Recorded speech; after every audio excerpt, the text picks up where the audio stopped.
What's going on, everybody? Mortem here, this time bringing you some information about Baldur's Gate 3 and Larian Studios and what they might be up to next, because right at the beginning, Larian Studios, if you missed it, officially announced that they were not going to be making extra content for Baldur's Gate 3, which was technically up in the air up to that point, and they had actually even started working on DLC, but then the decision was made based on the fact that there wasn't a lot of internal excitement about said DLC to just stop, let it be, and move on, which is a move I respect a great deal, and I thought it warranted a little bit of discussion. Now, if you're wondering where this announcement took place, it was actually at this year's GDC, which is the Game Developers Conference, and while it's not, typically speaking, an event that is targeted towards the consumer, it is rather industry veterans and employees coming together to sort of swap notes, talk about design, approaches, things like that. And while it's not the kind of place you really see a lot of announcements, they do have a lot of really interesting speakers that go every year, and they tend to provide very interesting discussions about successes or even sometimes failures, which, if you're incredibly passionate about video games,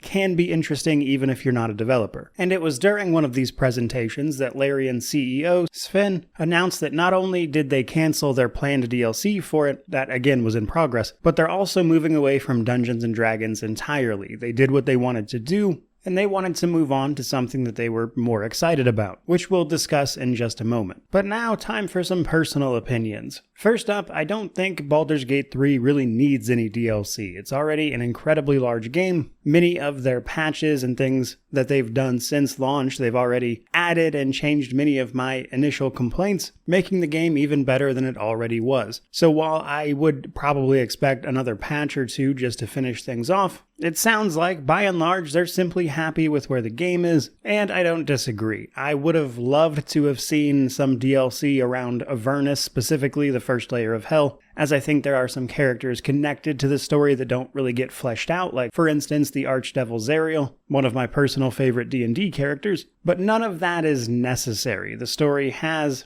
everything it needs to stand on its own. And truth be told, there's other systems and worlds I would prefer to see Larian as a studio explore. Though, hilariously, it doesn't look like I'm getting that either. More on that in a moment. But before I talk about what Larian Studios might get up to from here, the other thing I wanted to mention is that I also think this puts Wizards of the Coast in a weird place with the Baldur's Gate license and just D&D as a whole here lately, because unlike Larian Studios, which has been knocking it out of the park, Wizards of the Coast has really dropped the ball over the past year or so, with mass layoffs, alongside, let's say, controversial changes for the sake of brevity to things like the OGL, means that I sincerely doubt we're going to get anything on the level of scale and quality as Baldur's Gate 3 in terms of Dungeons & Dragons style games anytime soon. There are a bunch of other D&D games in the works still, but from what I can tell, none of them appear to be CRPGs, so it might very well be another 20 years before we get a good one out of them. Which now brings me to what Larian Studios will be doing in the future. So if they're not doing BG3 or D&D, what are they doing? Now, unfortunately, what I would love them to be doing got thrown out the window basically immediately, which was more in the Divinity universe. They are committed to the universe as a whole, and before Baldur's Gate 3 even launched, they talked about how that's something they eventually wanted to do. So if it's not Original Sin 3 or a Divinity 3, as while the original Sin games are great, Divinity as a universe is much bigger than that,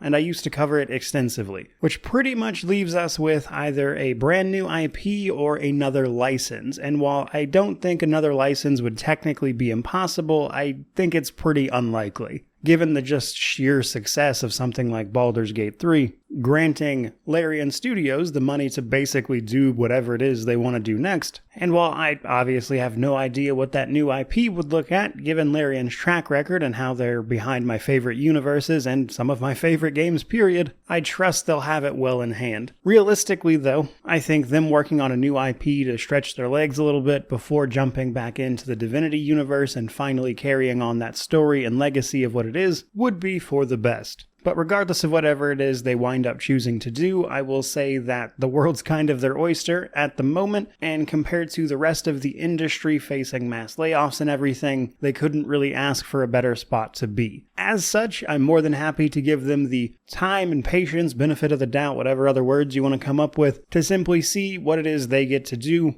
So all in all, we will simply have to wait and see. But that is going to do it for today's video. I certainly hope you enjoyed it. Hope you found it informative. But by all means, let me know what you think about this and what you would like to see Larian working on down in the comment section below. But regardless of any of that, truly, just thank you so much for watching. I really do appreciate it. May you wander in wisdom and have an amazing day.